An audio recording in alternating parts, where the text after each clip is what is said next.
Everyone in town thought the general was a hero. Until that night, when the sound of a breaking glass revealed what kind of man he really was.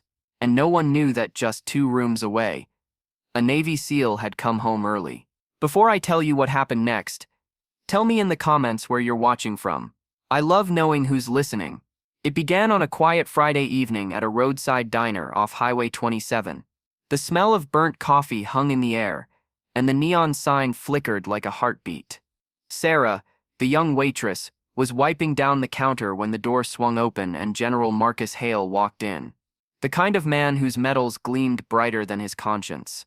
He'd been there before. Too many times, always charming, always entitled.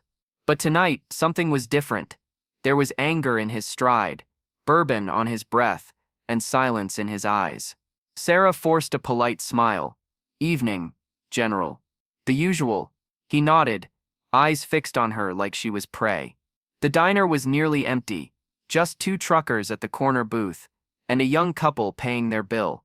Sarah felt a chill crawl down her spine.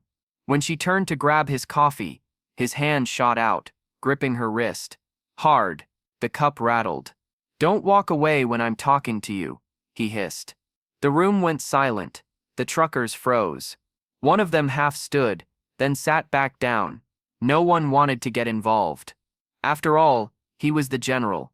Sarah's voice trembled. "Please, let go." He didn't. Instead, he stood, towering over her, and dragged her toward the hallway that led to the back room. Her heart pounded against her ribs like a trapped bird. But fate was already shifting.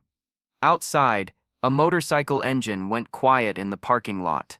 A man in desert boots stepped off, his uniform half unzipped, his face shadowed by exhaustion and instinct. His name was David Kane, Navy SEAL, Sarah's husband. He hadn't told her he was coming home early. He just missed her, missed the smell of coffee on her hair, the laughter she tried to hide when he teased her. As he opened the diner door, he heard it, muffled voices, a cry and then silence. His heart turned to steel. He moved fast, quiet, purposeful. Years of training compressed into a single breath. Down the narrow hallway, he saw the general's hand gripping his wife's arm, forcing her against the wall. "Let her go," David said. Calm, almost too calm. The general turned, smirking. "Who the hell are you?" David stepped closer, voice steady. "Her husband." Sarah's eyes widened. Relief, shock, tears, all at once. For a second, no one moved. Then the general swung. A heavy, drunken punch. But David wasn't a man who swung wildly. He deflected, twisted, and in a blink, the general was face down on the floor, his arm pinned behind his back.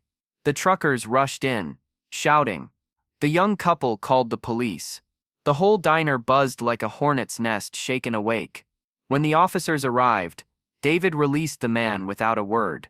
He didn't need to gloat. The truth was enough. The general's medals couldn't save him from handcuffs. As they led him out, Sarah trembled, whispering, "I thought you weren't coming home till next week." David smiled softly. "Guess I couldn't wait." The next morning, the town had changed. The diner filled with quiet murmurs, not of gossip, but of reckoning. People spoke Sarah's name with respect now, not pity. And when David walked her to work, the same truckers who'd looked away the night before stood and nodded. Courage, it seemed, was contagious. Because justice isn't always loud, sometimes it walks in quietly, when you least expect it. And sometimes, it wears a uniform not for glory, but for love. Because courage doesn't need a battlefield, it just needs a reason. And on that quiet highway diner, love was reason enough. If this story moved you, hit subscribe and share it with someone who believes in quiet courage. I'd love to hear your thoughts in the comments. What would you have done if you were there?